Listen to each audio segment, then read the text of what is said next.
Hey everyone, I'm Andrea Ferretti, and this is episode 252 of Yogaland. As you can see, this is our very first YouTube podcast together with Jason. Hi, Jason. Hi, Andrea. How are you? Good. Are you excited? Yes, I'm mostly excited because I think that now that people, should they choose to watch the podcast, they can see the beautiful glory that is our dog, who will be in your lap the entire time. They can see the attachment that we've got going here. Yeah.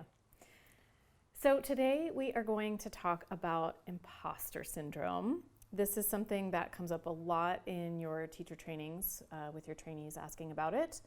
Understandable. It's nerve-wracking being a new teacher. It also came up when you put a call out for questions on Instagram, and there were a few people who responded. So we just thought, perfect opportunity to talk about it.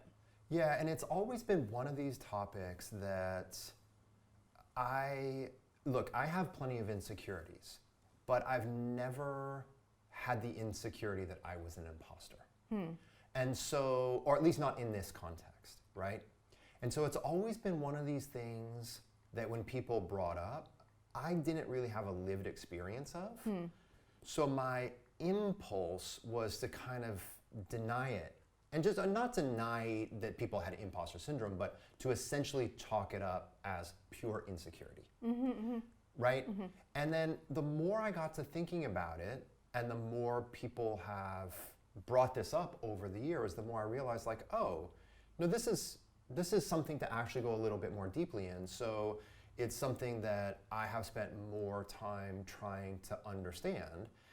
And kind of see that, oh, well, there's a dynamic world here, and I think that we can unpack it and talk through and help people have a little bit more understanding and empathy, and maybe see some of the causal variables about why they experience it or someone else experiences it. Right. So let's start with a definition. Sure. So when you and I did our quick Google search, because we were both kind of curious, where did this term come from? What we found is that it was a term that was coined in the late 70s by some psychologists in reference to their patients who were coming in, mostly women, and were in leadership positions within their workplaces. And so it was originally, a phenomenon that mostly occurred with women in the workplace, similar to many yoga teachers, right? So there are a few definitions, and it seems pretty obvious, but it's essentially when you feel like the position that you are in is not one that you are worthy of holding. It's not what you feel like a fraud, Right. in whatever position you are assigned. Right. Right. And so that kind of got both of us thinking that if someone experiences imposter syndrome or feels like a fraud, then consciously or unconsciously, that means that that person has a notion of who is not a fraud, who is the legitimate heir to that role, right? If I have imposter syndrome, it's because I'm pretending to be someone I'm not. So who is the person that we're pretending to be? And what is our internalized notion of what or who that entity is? And as we talk through this, specifically in the context of yoga, a lot of different ideas came up, right? And the first thing that I'll lay out there is when we think about who are we measuring ourselves against, right? What authority are we measuring ourselves against? The first thing that comes up is our teachers, right? And what I feel like on this topic, and I just want to lead with my example of how I felt with working with my teachers, okay? I have always known that my teachers have certain skills and depths and experiences that I do not have, in part as a function of time on the job and time on this earth. There's something about time and experience that can't be replicated. There's going to be a dimension of experience that can't easily be replicated until you have that experience, right? And I have had plenty of teachers, but one of my teachers is not only a teacher, but is and was a very well-known teacher, Rodney Yee, especially back in the 90s and 2000s when I was spending more time with him. And if I ever measured myself, we're going to have a lot of this coming and going, right? This Those is of my you life. just listening, This is my life, my perpetual toddler. So what I want to get to is, if as a teacher we measure ourselves against our teachers, I think we're making a mistake. It's a very natural thing to do, Sure. but what we need to do is say to ourselves, listen, just because our teacher has maybe more time and more experience, and at least in some capacities, more technical knowledge, right? It's not always the case, but if they have those things, that's okay. That someone knows more about a subject than I do does not mean I don't know enough to teach. And Richard used to joke with Richard Rosen, right? He's just like one of my teachers and an amazing person in so many ways, we both know. And he was both joking but also sincere. He would say, it's easy to be a teacher. All you have to do is find at least one person that knows even less than you know. I love Richard so much. Right? Yeah. And so again, it's not, the issue isn't, do I know and am I as skillful as my teachers are? It's, do I know enough and am I as skillful enough to help the people in this room? Right. Right? So that's the relationship that you really want to think. Like, if I think about all of what I do not know about life, I'm just gonna like cower in fear, right? Yeah. Because what we don't know is so always going to dwarf what we do know. And we're going to talk about knowledge and the need for knowledge later. But the point is, the question you shouldn't be asking yourself is, are you as good and experienced and knowledgeable as your teachers? It's, do you have a certain amount of skill and wisdom that you can help people with who are in this room right now? Right. And the answer to that question is probably yeah, right? And so I think that this is really the first thing that we have to dispel. I think the last part about this that I want to say is, we should be humbled to the reality and to the knowledge that other people came before us. You know what I mean? Like, I get this in like more of an athletic competition setup, which is, if I get frustrated that I get beaten in a competition by someone that is been doing this 3 times as long as I've been doing this with much more vigor and passion, then I need to not be surprised or disappointed. I need to be humbled by that Their hard person work. and that hard work that predates me. And so rather than feeling a retraction around this reality that other people have more experience than you have, let it humble us and let us actually kind of be inspired that, hey, we're all in the same river, but different people have gotten into it at different times. One of the things that I'm hearing from you and what you just said as well is just this idea of giving yourself some grace. That, yes, we compare ourselves to our teachers. When we do that, we're inherently comparing ourselves to someone who has hundreds, if not thousands of more hours of experience on the job.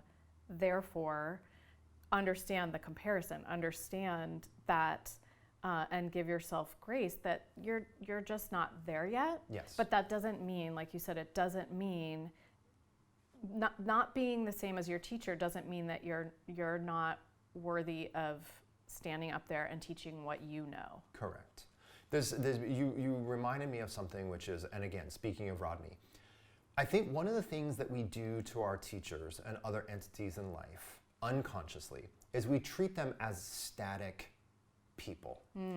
And so I had this notion when I was a student of Rodney and I was starting to teach, I had this notion that he was here and I was here.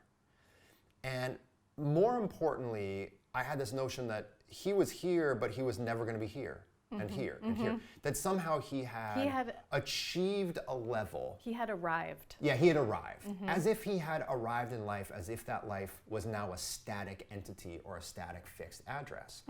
And I had this moment where I had been practicing with him regularly for a couple of years, And I remember this week of classes that he taught, and I remember me thinking, man, he's gotten even better at teaching this one thing. And so in that moment, I realized, oh, he's still continuing to grow. He's still continuing to learn, which made me realize, oh, we're just all on the spectrum of growth. Yes. And I was more inspired and more relaxed by the reality that he continued to grow, because it reminded me that we aren't these fixed, static entities.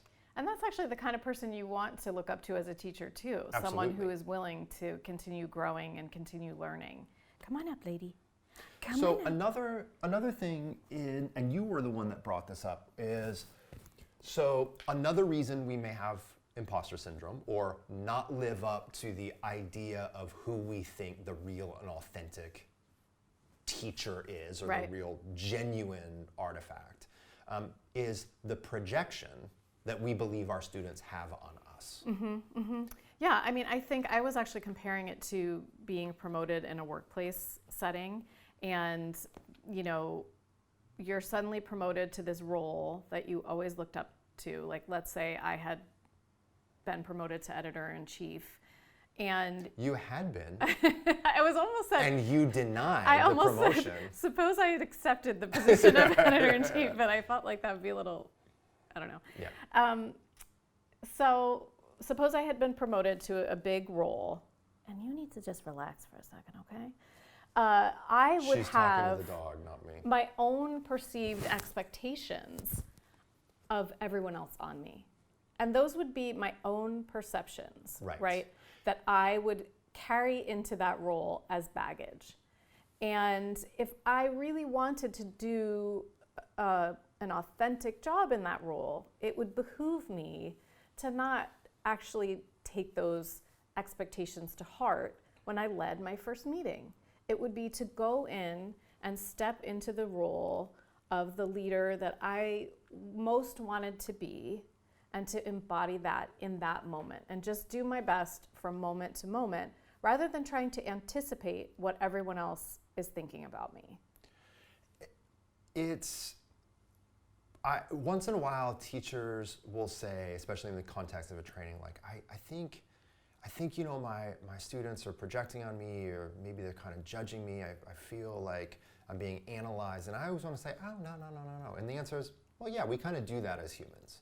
You know, it's not necessarily our best attribute and trait, but we do kind of do that as humans. Sure. Right?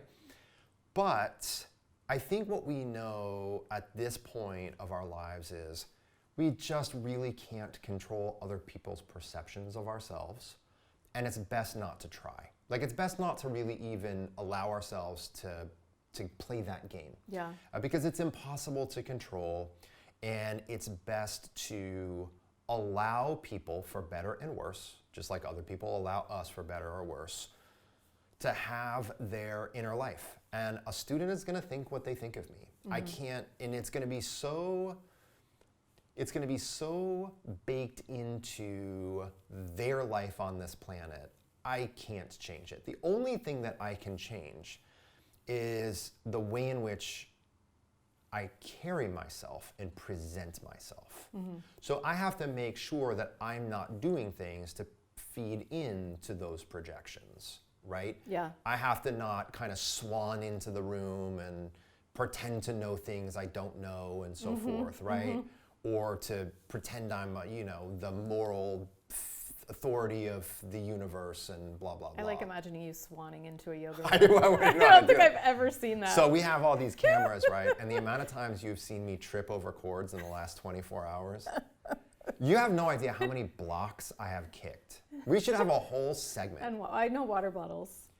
The amount of blocks and water bottles that I have almost broken my foot on is remarkable. But so I think this is a recognition of a human element, which is when we're in front of people, there is a concern that those people have a perception of ourselves, of us, that is not real. And that is the truth. It's the truth. It's just the truth. It so reminds me of parenting. I mean, I think it reminds me of a few things. One phrase comes to mind, which has been floating around social media for a while, and I don't know who coined it, but it's just essentially the people who are judging you critically or harshly are not the people who are like ahead of you in life, ahead of you on their journey, ahead of you in achievements at work. They're the people who haven't actually done as much as you. Usually. And so it's like, let this build your own empathy for other people who you've judged as leaders, as teachers, your own parents, right? Your own kids are going to be the most critical of you until they become parents themselves. Yes. My mother's favorite phrase to me growing up was, "Oh, you wait. Oh, you just wait." And she would say it in a funny way, but she was right. Yeah. So as you're standing up there feeling nervous, feeling like you're being judged, et cetera, remember that, you're stepping into this role. It takes courage to do what you're doing, and you are trying to serve people in the best way that you can. And have a sense of humor in remembering that there was probably a time when you were critical of a teacher for saying something. And there will be a time again. And if not a teacher, someone else that we don't know and don't understand. Yeah. So another category, if you will, of people, or another category where I think especially yoga teachers feel like they're an imposter, is when they believe that, when they compare themselves to a real or an imagined person that already has some perfected, unblemished skill within the yoga tradition.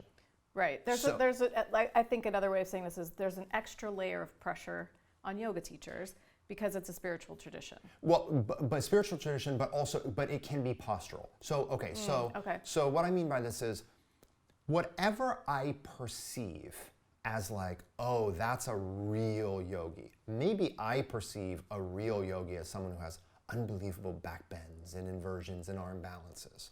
Or maybe I perceive a real yogi as someone that is beyond time and space and that has perfected the teachings of Patanjali, no longer has an internal stress or conflict, right? It's whatever we conjure and imagine, because the reality is the yoga tradition asks a lot of us. And it also promises a lot to us. Mm-hmm. This is not any even basic reading of the yoga tradition does not say that the journey is the destination. Just chill and enjoy. Like that can be kind of a contemporary sentiment, but there's none of that in the actual teachings of the yoga tradition, right? So if I am an aspirant of the yoga tradition and I am aspiring to have any attribute or quality that I deem someone to have who has reached some ultimate state of yoga, then I might very quickly realize, well, I don't have that. My back bends are lousy. My hamstrings are tight. I don't know what the teacher means when they say end range of motion. And I was really stressed. And you know what? Yes, I was judging people earlier today. So I am not a real X, Y, or Z, right?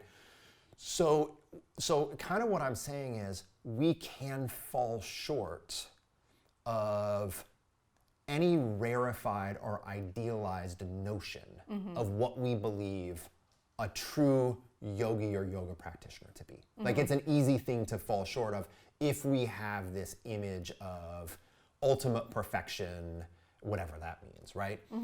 And so I think it's probably like this with other spiritual traditions and or other religions, I don't know. But I think when we have an idealized notion of something, it becomes very easy to measure ourselves and our failures against that idealized notion. Right. Right? And so I think the main thing to remember, at least in a modern context, if this is happening for us, is yoga is described as a practice for a reason, right? So every yoga teacher that I have known and every yoga practitioner that I have known is also made of flesh and blood too. Yeah. If we look at the Bhagavad Gita, or we look at kind of most any spiritual text, what we're going to see is loss. We're going to see confusion. We're going to see despair. We're going to see the human attributes in which we can still be a person of that faith or a person of that tradition and still be struggling along the way. Yeah. So I think if we are a perfectionist and we believe we're only can be a real yoga teacher if we have, quote unquote, perfected the modalities within yoga, then we're going to struggle with this. Then this is going to be a causal feature of our imposter syndrome. And so I think the bottom line is to just step back and just to remember that this is what we are aspiring to is continuous practice of the discipline and the attributes within that discipline. Not that we all have to be, in order to teach this subject, a perfected entity along the books.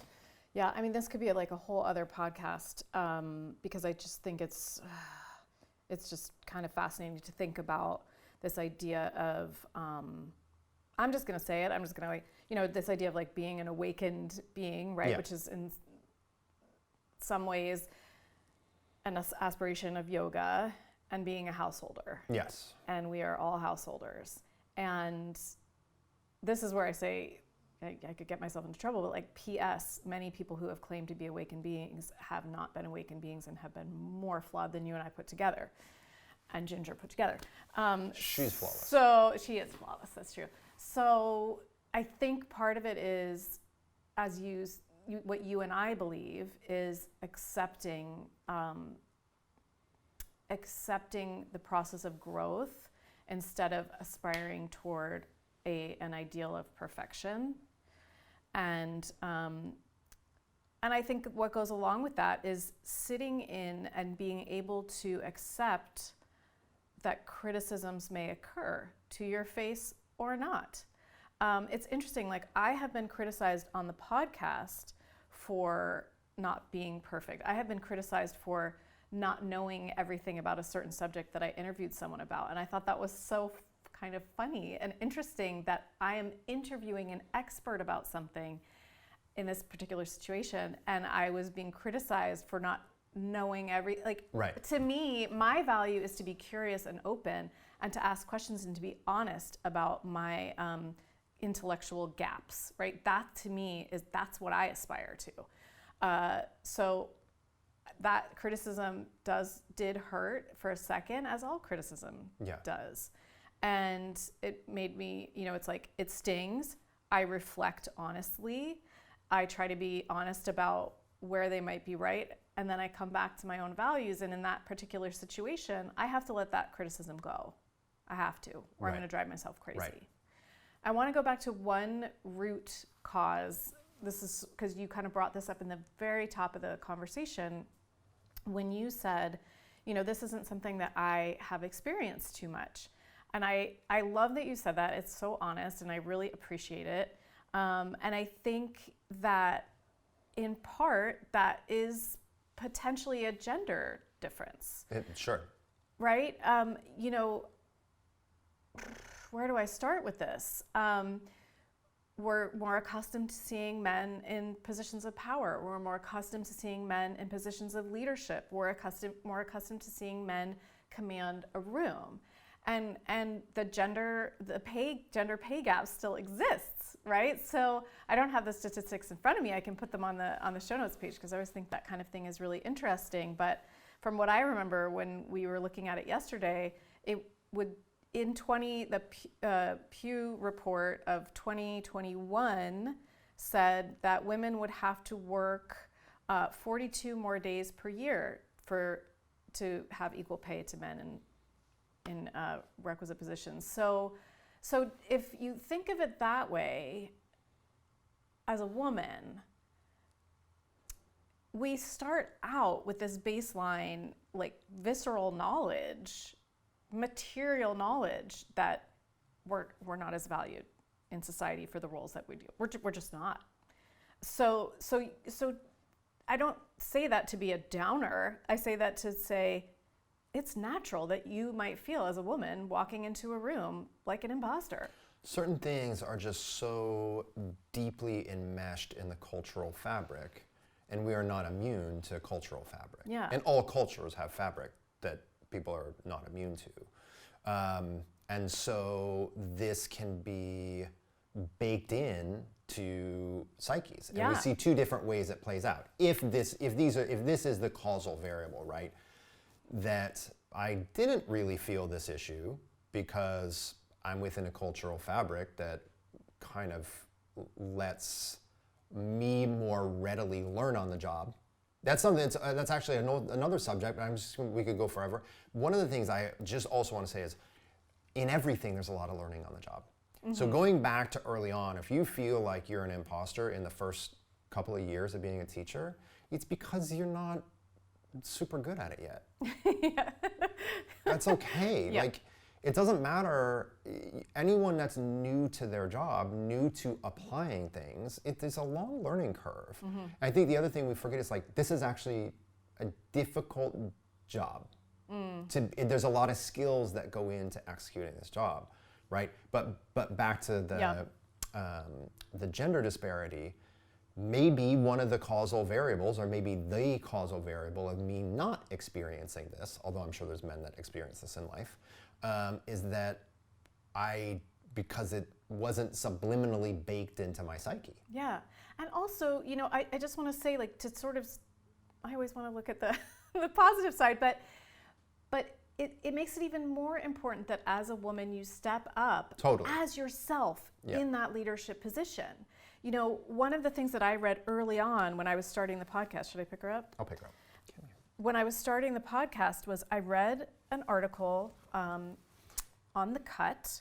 I will link to it in the show notes page, by Ann Friedman, who is by now a really famous podcaster. She's a generation younger than me. And she wrote a really inspiring story about how when she started the podcast, she wanted to speak authentically in her own voice. And that voice included a lot of likes and ums and a bit of upspeak too. And she got a lot of criticism for it, and she kind of came back and said, this is how I have been conditioned to speak as a woman, and this is how I genuinely express myself. And people are uncomfortable with it because they're not as used to women's voices. Yeah.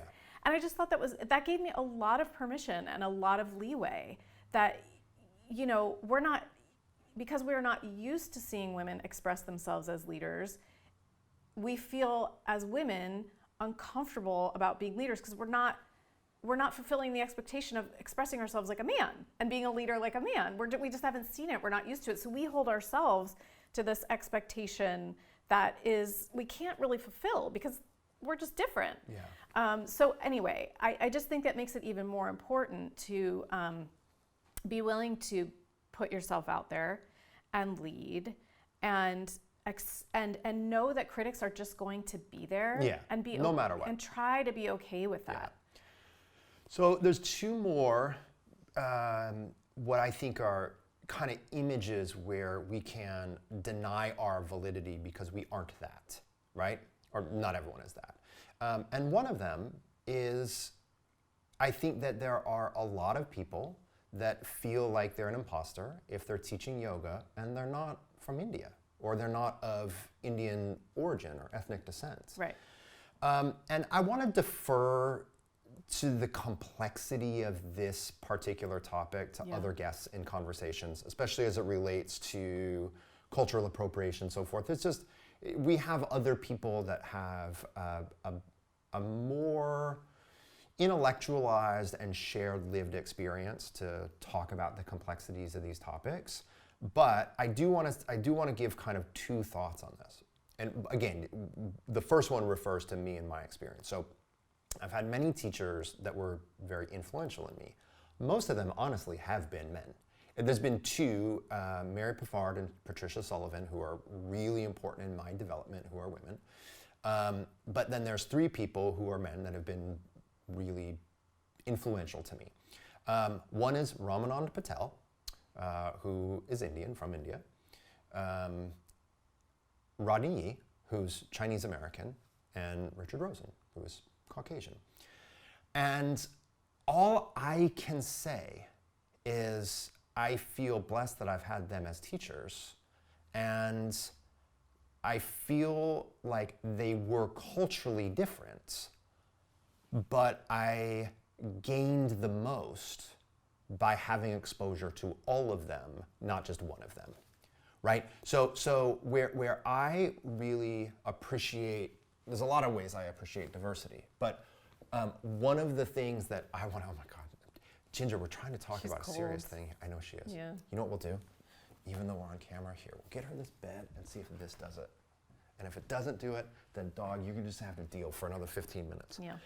But so what I'm trying to communicate here is I believe I am better off as a student for having exposure to all of them with all of their backgrounds, because I believe in a heterogeneous and multicultural approach to things.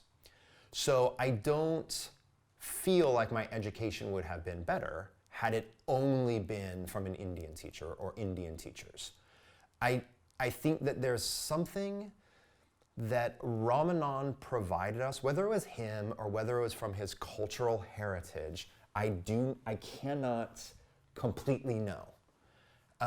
But, sorry, it's an inopportune, those of you, it's an inopportune dog, an inconvenient time for our dog to be having.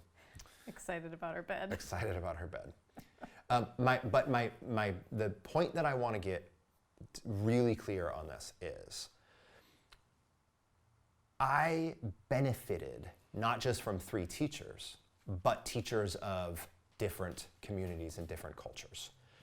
And so I want there to always be different teachers from different communities and different cultures, right? Mm-hmm. I mean, I just really think the more we have teachers of this discipline from various and diverse backgrounds, the better, right? And then the only other part I want to say is this quote from Desikachar, and it's in Heart of Yoga, which I think is one of the most important contemporary books on yoga, at least in my experience. And he wrote, the origins of yoga and the yoga tradition come from India, but their teachings are universal. The teachings of yoga cannot be constrained by time, culture, or boundary. They're a gift to humanity. So that's the way I feel on that topic, right? That's just kind of what I want to share on that piece. And then the final little bit here is, I think that we can feel like an imposter just as a manifestation of intrinsic insecurity. Sure. It's like all those are much more kind of nuanced, complicated variables. But I think the reality is we all are a little insecure, or most people are at least a little bit insecure. And insecurity tends to be magnified when people are looking at you, right? Sure. And so any insecurity that you have, the moment you go give a presentation or give a speech or step in front of other people, the more that is going to magnify. So what I will say is, being a yoga teacher for a long time increased my insecurity. It did not decrease it. It increased it because it put me in a context where I felt vulnerable. Oh, okay. Where I felt assessed, where I felt judged, right? So I still didn't feel like an imposter, but when you're in front of others and you feel like Felt like you're a bombing. hyper-awareness. Yeah, it's a hyper, I think that's the best way to say it. Yeah. So now I want to shift the topic really briefly. Like, that's the majority of our conversation, but I want to shift the topic. I just want to add one little thing to what you just said, which is, again, I like to think of insecurity as the shadow side of your ego flaring up. Ginger's shadow side. I don't know if she's really going to be putting on a welcomed. show for this. She's really putting on a show for Most her of the first cameras showing. are missing her, but I don't know. Yeah. If You might she's not be gonna welcome back, We're going to Ginger. see. Okay. We're going to see. So yes, I think of it as the shadow side of your ego, right? And so for me, things like this, if I think of them as entities, I can then turn toward them as an entity. So if the shadow side of part of me is flaring up and it's causing suffering in me, what can I do? I can turn toward it and I can just, be compassionate toward it. Yeah. And that's what I would do with a friend if their insecurity was flaring up. I would try to be compassionate. I would try to allow the feeling to be there.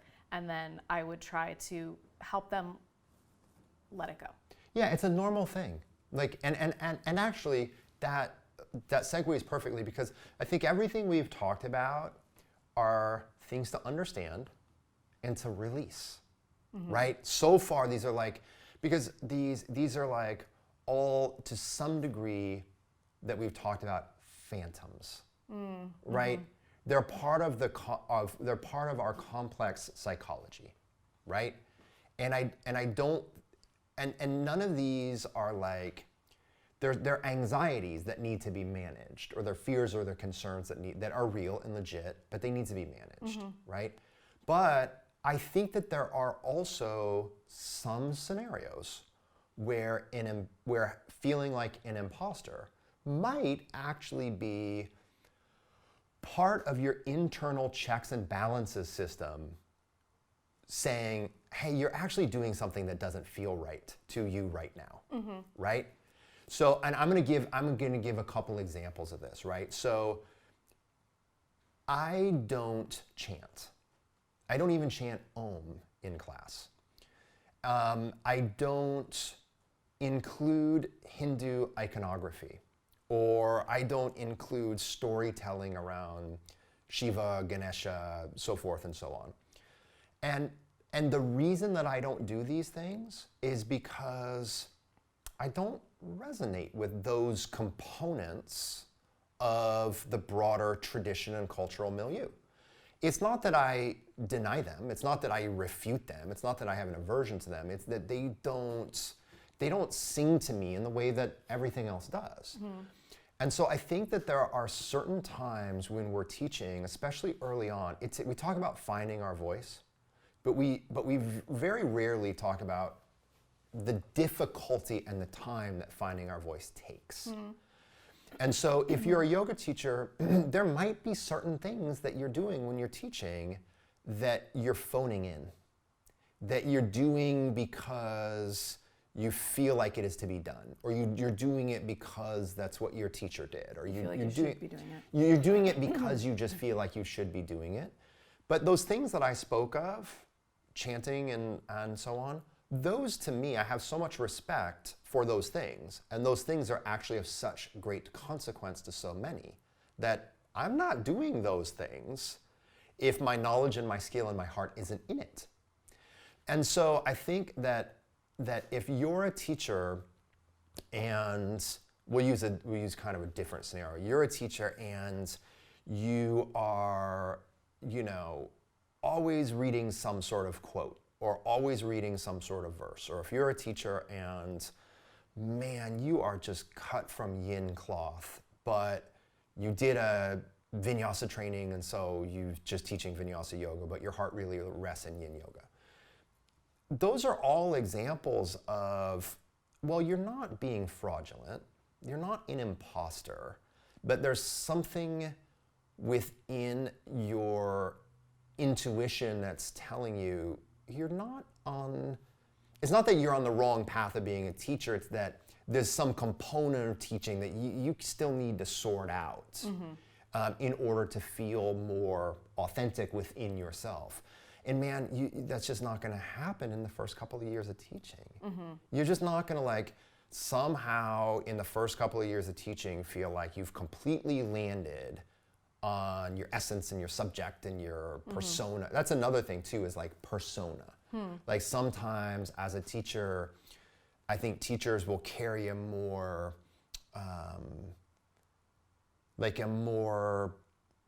I'm just gonna say it, like a little bit more of like a preppy sort of uptight persona, like fitting into what we think we need to be, instead of like using our own language and relaxing into it a little bit. Teaching yoga can kind of make us insecure, which can kind of make us uptight, which can kind of make us feel like we're playing a role because we're not really relaxed into who we are in that role. And so then if imposter syndrome is coming up as a function of those things, it's actually positive. You still have to be patient and empathetic with yourself, but you can take those signals as minor course corrections to manage over time. Right. So paying attention to the sensation, like, I'm feeling this, and then just actually reflecting on it to figure out, is this a phantom or is this a sign that I want to change something a little bit? As a yoga teacher, there was always going to be things that we want to change, right? And one thing for me for a long time is to include more seated meditation at the end of class. So simple. I didn't feel like an imposter because I wasn't including those things, but that was an aspect of teaching that I felt I could improve on. And so again, for some people that might rise to the level of feeling an imposter, but I think the point is we don't want to chalk all of these feelings up as some insecure psychological variant, because sometimes it's a signal. It's actually a signal. It's like pain can be a signal that there's an error in the body. Sure. Maybe at some times, like, well, look at ourselves, and maybe like there's 3% of who we are in that room that kind of is an imposter. And so can we empathize with that, but then make a change. Right. You know, and so all of these things, of course, require a fair amount of sincere reflection. Yes. Yeah. All right. Let's get our dog in a warmer spot. Yes, let's do it. Do it. Yeah, sounds good. And if you've learned nothing from us, especially if you've watched this podcast, it's how much we will do what we need to do to try to make this little go to great lengths for our dog. Yes.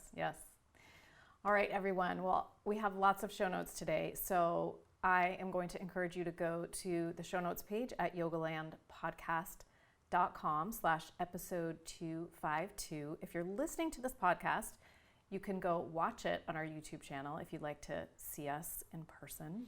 And the podcast channel is just Jason Crandall Yoga, right? That's like just because it's what yes, it's just Jason Crandall Yoga. And if you are not on our newsletter yet, please jump on our newsletter list. It's jasonyoga.com/newsletter, and you'll get all the updates about where we're teaching, how we're teaching, all the things we're offering, and updates about all of our free content, of which there is a lot right now.